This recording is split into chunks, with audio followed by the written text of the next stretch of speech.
हो गया sir. Part of split AC में, स्प्लिट एसी में इंडोर में कितने पार्ट होते हैं और आउटडोर में कितने पार्ट होते हैं? इंडोर में नंबर 1 होता है इवेपोरेटर,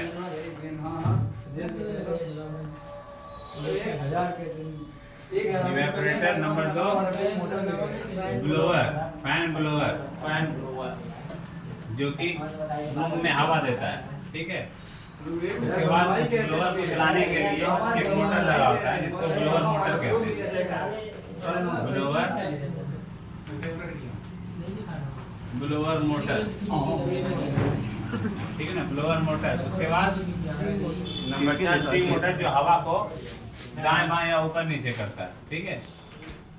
स्विंग मोटर, ये स्विंग मोटर एक पट्टी होती है, उसी को चलाता रहता है, जिसको इंग्लिश में स्विंग फ्लैप कहते हैं, ठीक है ना।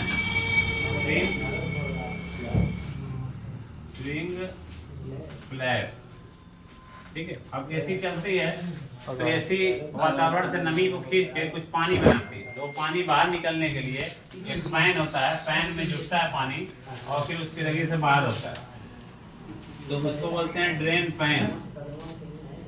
ड्रेन फैन, इस ड्रेन फैन में पानी जो है जुटता है और जुट के फिर ड्रेन पाइप के जरिए से बाहर हो जाता है, ठीक है ना।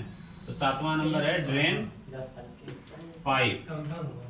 माइक को चालू करें, ठीक है ना, ड्रेन फैन और ड्रेन पाइप। मैंने चालू किया, मेरे चालू सर जी, माइक को चालू है। हाँ, ड्रेन फैन और ड्रेन पाइप। और 8वां पीसीबी, जो कि हवा को, जो कि ये तीनों ब्लोअर और ब्लोअर मोटर, स्विंग मोटर और कंप्रेसर को भी यही चलाता है, पीसीबी।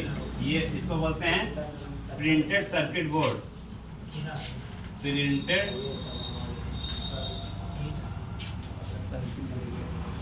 सर्किट बोर्ड, जिसका full form printed circuit board. ये जो है इलेक्ट्रिक सप्लाई इसी में आती है और इसके जरिए से ही इसका मोटर, स्विंग मोटर और आउटडोर चलता रहता है, ठीक है। 9 नंबर है एयर फिल्टर, जो कि हवा को छानने का काम करता है, ठीक है ना, एयर फिल्टर। और 10 नंबर है वायर जंक्शन, जहाँ पे सब वायर आकर जुड़ते हैं, ठीक है ना, सब वायर आके जुड़ते हैं। ये 10 पार्ट इंडोर में होते हैं और 10 ही पार्ट आउटडोर में होते हैं। आउटडोर का पहला पार्ट है कंप्रेसर,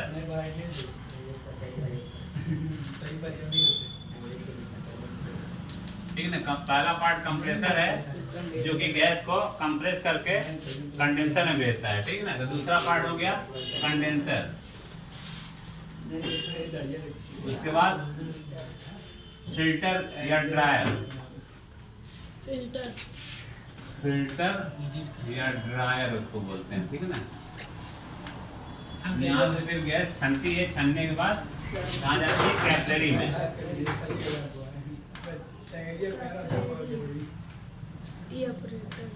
कैपिलरी। इसके बाद इस कंडेंसर को ठंडा करने के लिए फैन लगा होता है, ठीक है ना। फैन ब्लेड, फैन ब्लेड जो कि घूमता है और कंडेंसर को ठंडा करता है। इस फैन ब्लेड को चलाने के लिए एक मोटर लगा होता है, जिसको फैन मोटर कहते हैं। फैन मोटर, फैन मोटर चलता है तो फैन ब्लेड घूमता है। कैपिलरी के स्पेलिंग है। अब कंप्रेसर को चलाने के लिए और फैन को भी चलाने के लिए कैपेसिटर लगा होता है, ठीक है।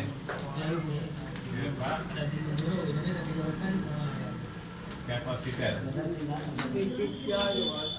और गैस को आउटडोर से इंडोर में जाने के लिए 2 वाल्व लगे होते हैं, एक डिस्चार्ज वाल्व, डिस्चार्ज